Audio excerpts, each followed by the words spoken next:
আচ্ছা, আমি পিছন দিকে কিসের ছবি? মিল্কশেক। ম্যাকডোনাল্ডসের কে কে খাইছে? আচ্ছা, ম্যাকডোনাল্ডসের মিল্কশেক নিয়ে একটা ফেমাস কেস স্টাডি আছে, এটা কি কেউ কেউ জানে? না, ম্যাকডোনাল্ডসের মিল্কশেক নিয়ে একটা ফেমাস কেস স্টাডি আছে, ইউ ক্যান অলসো গুগল ইট, এটা গুগল করলেও পাবেন, দেখবেন যে এটা নিয়ে অনেক গবেষণা হয়েছে বিকজ অফ ওয়ান রিজন। হ্যাঁ, যে ম্যাকডোনাল্ডসের বার্গার তো বিক্রি হয়, হ্যাঁ, বার্গার ফ্রেঞ্চ ফ্রাইজ এগুলো সবই বিক্রি হয়, বাট ওদের একটা প্রোডাক্ট লাইন আছে মিল্কশেক। এই মিল্কশেকের দেখা গেল যে কোনো গ্রোথ হয় না, ঠিক আছে, দেয়ার ওয়াজ নো গ্রোথ, এটা ডানেও যায় না বামেও যায় না, স্ট্যাগনেন্ট একটা প্রোডাক্ট। সো এই প্রোডাক্টটাকে রাখবে কি রাখবে না, শেলফ থেকে সরাই দিবে, এটা নিয়ে ম্যানেজমেন্ট টিম ওয়াজ ওয়ারিড। তখন তারা একটা রিসার্চারকে অ্যাপয়েন্ট করলো যে আচ্ছা ভাই, এটা কি করলে এইটার সেলসটা গ্রো করবে। হ্যাঁ, এডিশনাল ফ্লেভার দেয়, এখন আছে চকলেট, স্ট্রবেরি, ভ্যানিলা, এটার সাথে দিল ওয়াটারমেলন, হ্যাঁ, প্যাশন ফ্রুট, কিন্তু তারপরও দেখা যাচ্ছে যে এটার কোনো গ্রোথ নাই। সো তারা বোঝার চেষ্টা করলো যে এটাতে সমস্যাটা কোথায়। হ্যাঁ, সো বের করতে হবে যে সমস্যাটা কোথায়। সমস্যাটা যদি আমরা না জানি তাহলে কিন্তু এটার একটা সমাধান আমরা বের করতে পারবো না। হ্যাঁ, we have to try to find the solution. So ওরা কী করলো, রিসার্চারকে দিল, রিসার্চার কিছু করে না, বাইরে দোকানের বাইরে বসে থাকেন, বসে আছে, সে কি করে, সে শুধু ওয়াচ করে, অবজার্ভ করে। হ্যাঁ, সে অবজার্ভ করে যে কে এসে কিনে মিল্কশেকটা, এবং এই অনেক অবজারভেশন দেখা যাচ্ছে যে অনেক দিন পার হয়ে গেল, রিসার্চার আসলে তার রিসার্চ করেই যাচ্ছে। তো তারপর সে ফাইনালি একদিন আসলো যে নাও আই নো যে আসলে প্রবলেমটা কোথায়। তো সে এসে বললো যে এই মিল্কশেকটা আসলে কারা খায়?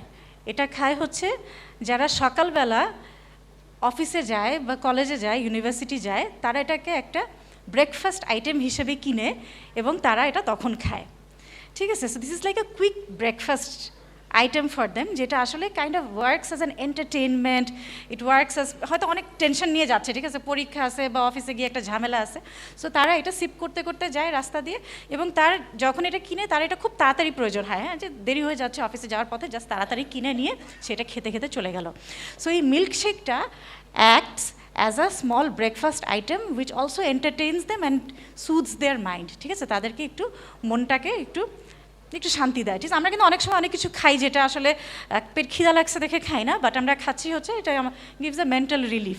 সো এই মিল্কশেকটা was one of them. So যখন এই ইনফরমেশনটা ম্যাকডোনাল্ডস জানতে পারলো, তাদের ম্যানেজমেন্ট কী করলো, এইটাকে ইউজ করলো যে this is the problem that the milkshake is solving. মিল্কশেকের যে কাজটা, এটা আসলে কোনো খিদার প্রবলেম সলভ করতেছে না, এ সলভ করতেছে like a quick breakfast that also relieves the person. So তারা চেষ্টা করলো যে মিল্কশেকটা যেন খুব তাড়াতাড়ি সার্ভ করা যায়, সকালবেলা যখন নিতে আসে এটা যেন একদম ড্রাইভ ওয়ে যেতে থাকে, সেইখানে যেন একদম রেডিলি সার্ভ করতে পারে, এবং সেইখানে যেন কুইক আইটেম হিসেবে দিতে পারে, এবং সাথে কিছু ফ্রি ব্রেকফাস্ট কুকি টুকি এই টাইপের জিনিসপত্র সাথে দেওয়া শুরু করলো।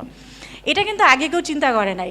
এই যে ওই লোক বসে বসে অবজার্ভ করলো যে কে কিনে, কেন খায়, তখনই সমস্যাটার সমাধানটা সে দিতে পারলো, ঠিক আছে। অ্যান্ড দেন কিন্তু দেখা গেল যে milkshakes the sale started to pick up because so আপনারা বোধহয় বুঝতে পারছেন মেসেজটা হচ্ছে you have to understand the প্রবলেমটা অ্যাপারেন্টলি যেটা মনে হয় সেটা কিন্তু অনেক সময় প্রবলেমটা না। হ্যাঁ, প্রবলেমটা বোঝার জন্য what you have to do is observe, look around you. So আমরা যখন আপনাকে রিক্রুট করি বা ওয়েন ইন্ডাস্ট্রি রিক্রুটস ইন্ডিভিজুয়াল, আমরা কিন্তু কোনো একটা কাজের জন্য রিক্রুট করি না, we recruit you to solve some problems. এখন কোন প্রবলেমটা আপনি কিভাবে সলভ করবেন, that will make you separate yourself from the rest of the crowd, ঠিক আছে। So this is the first message.